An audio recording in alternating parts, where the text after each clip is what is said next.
Upper Echelon is brought to you by Deloitte for innovative thinking and thorough strategic planning. Turn to Deloitte. In this week's Upper Echelon, we're joined by Vusi Khanyile. He's the founder and executive chairman of Thebe Investment Corporation. Vusi, 1992 saw the founding of Thebe. It's been around for 20 years. This is the 20th anniversary of Thebe. What was the plan back in 1992? Well, right from the beginning, in fact, preceding 1992, our experience born out of the communities in which we grew raised particular strategic question. And the question really was, you have a large number of South Africans who have been marginalized and subsequently have been underdeveloped over the years. Let's not forget that at some stage, African farmers were more sophisticated and more productive than the poor Afrikaners who had been moved off the land.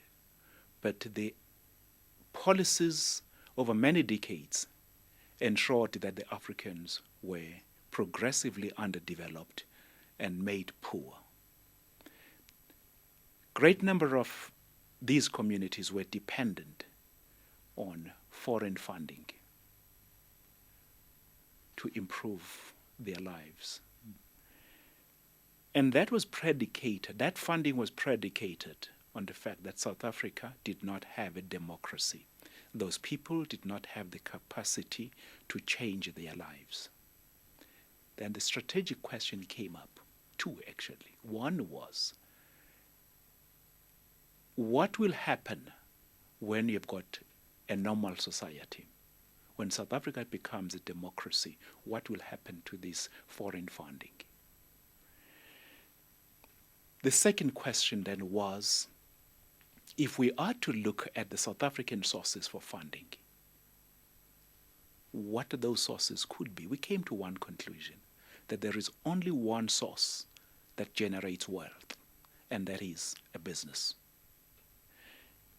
Then the idea then was, is it possible to bring into the market, economic market, a special creature of an entity which exists for the sole purpose of improving the quality of people's lives? We hadn't seen it elsewhere, but we knew something about business in South Africa, and we knew a lot about community aspirations. And the strategic question was, is it possible to match the two?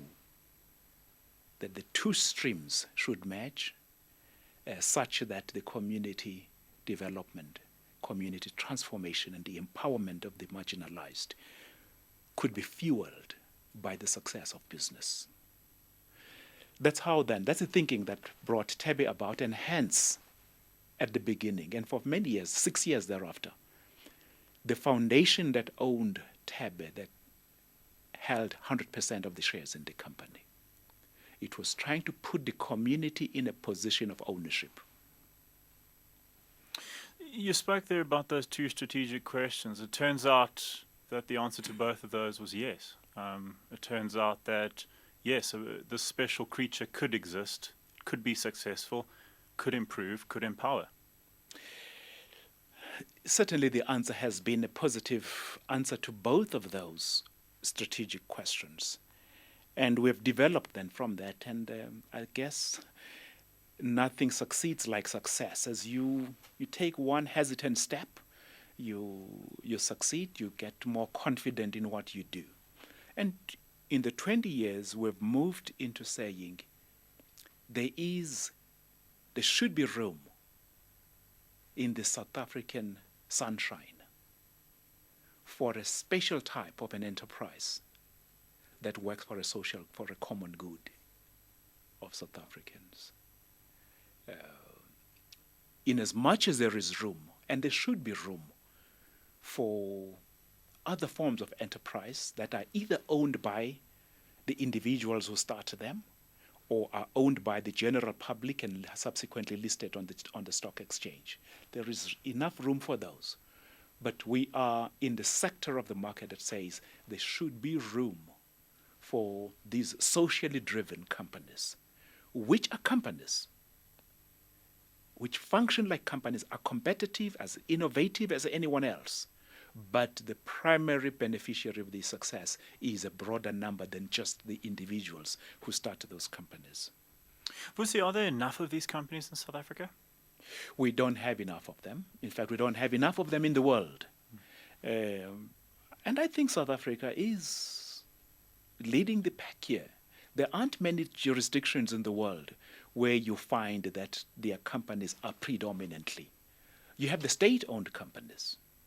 You have companies owned by their founders, and private shareholders, individual or institutional shareholders, but very seldom those that actually say we work for a common good.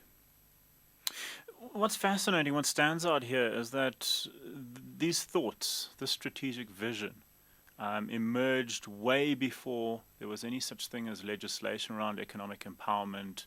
That the whole trend of BEE towards the late 90s into the early 2000s, where it almost became fashionable, and you had to do it. Obviously, there were certain legislations and certain mandates that had to be done, but this preceded it by almost a decade. Yes, and in fact, in my own in a personal case, it's really the thinking that started way back in the 80s, involved with various communities. But it was only in 1991 that this thinking began to take shape, which then resulted in the company coming into being. But therefore, it is the thinking that was more informed about our experience and the fire that was burning at the center of our aspirations. The legislation and the regulation that became the code of the BEE Act came much later. Have we benefited from that? We're grateful for that because it makes it possible for people like me and many others to be in business, and for black people to be in business. So these are levers that have found us along the way. But having been scarred through the various battles we fought before this legislation came into being, I think the legislation found us in a better position to be able to take advantage of that legislative framework that has been created and for which we're grateful. When you look at the investment portfolio today, 20 years down the line, and look at the company, the size and scale of this company, the special creature that you've managed to build, a very diverse portfolio, a very extensive portfolio, investments right across numerous industries. Are you surprised at the scale of what you've managed to build? Well, seeing that I am at the MoneyWeb Studios, I will say that, the simple boy from Moy River is somehow surprised and grateful that he has had the opportunity to be part of this experiment. But to come back to your question, it's not just a question of surprise or wonder.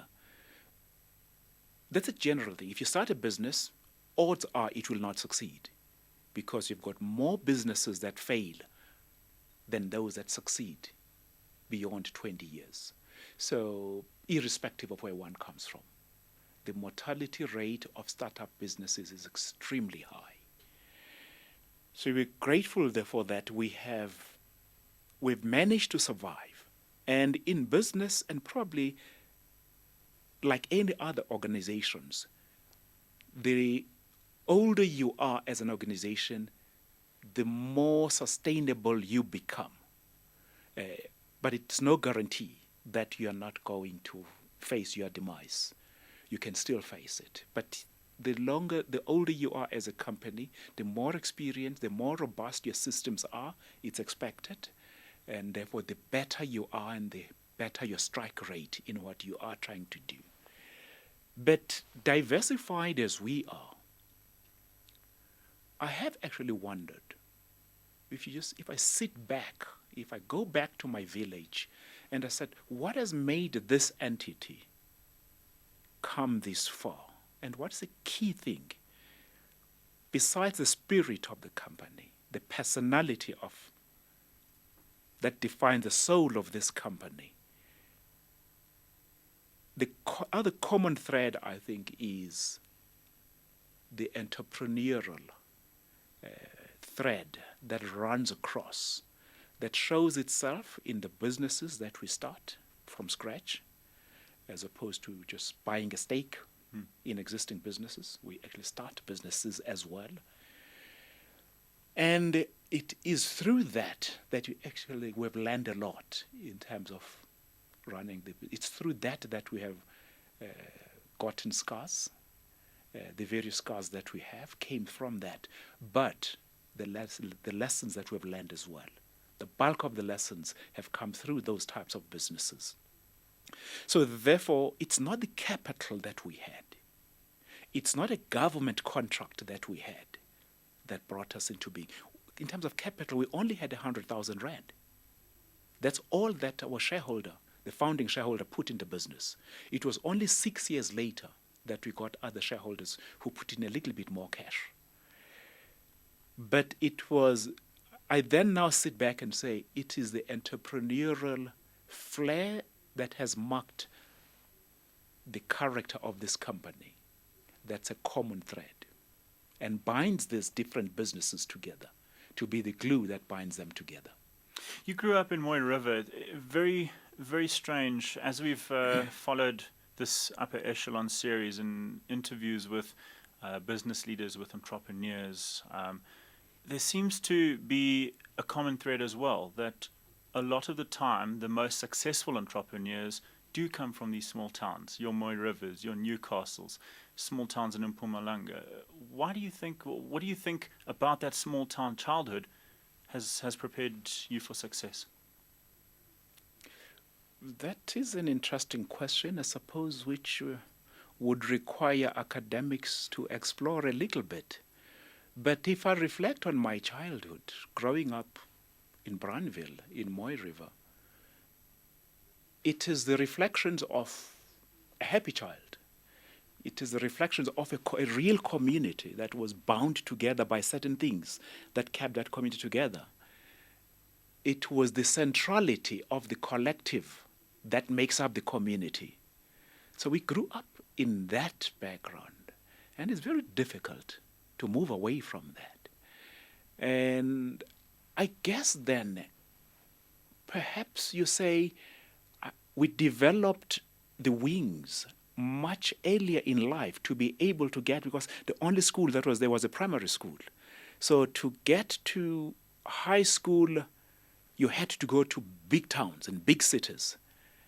And I can think of young people who actually were better students than me, but we never had that opportunity. So somehow, some people in that environment develop the wings at an earlier stage that enables them to be able to identify the next step outside of the community. And by the time they come to Johannesburg, they have covered quite a bit, of the country and developed momentum perhaps. But other than that, I can't think of anything else really that makes those people from the smaller areas to be more creative and to end up in places that you'd regard as the high echelons, the upper echelons. Vusi, the investment portfolio comprising of startups, businesses that you've started from scratch, obviously stakes in other businesses where you have participated, either through some of your flagship strategic investments or through a number of other companies in a number of other sectors. Which deal over these past 20 years really stands out? Can I talk about two? Because they indicate the kind of company we are and our business model. One was the establishment of South African Express Airlines. An old former colleague of mine who had worked with me at Anglo American, we'd known each other very well. As a CA, he moved on from Anglo, I moved on from Anglo American. We touched base. He became an entrepreneur. Came to see me a few months after I had opened offices at Thebe to introduce a Canadian gentleman who was in South Africa, looking at the aviation market in Africa to see whether there was a potential for establishing the market for secondary carrier. That ended up, that discussion, it resulted in the establishment of South African Express Airlines with Thebe as a shareholder. When we started, more than 400 jobs had been created, jobs that did not exist. We had raised more than 500 million rand from offshore markets. I think that actually was a critical milestone in the development of Thebe and an important track record that other institutions in South Africa could take seriously. And therefore it became possible for us to do other things. But that's a business we started. But over the years, we reduced our shareholding in the business and ultimately sold to SAA for it to be a wholly owned subsidiary of SAA. But through that project, when we launched it, we said, when our airline gets going, a lawyer who has got a case in, Johannesburg lawyer has got a case at the Supreme Court in Bloemfontein, a case that will end at lunchtime, does not need to drive because there is no flight at 2. The only other flight is at the end of the day at 5. We will increase the frequency of flights to Bloemfontein because of our business model.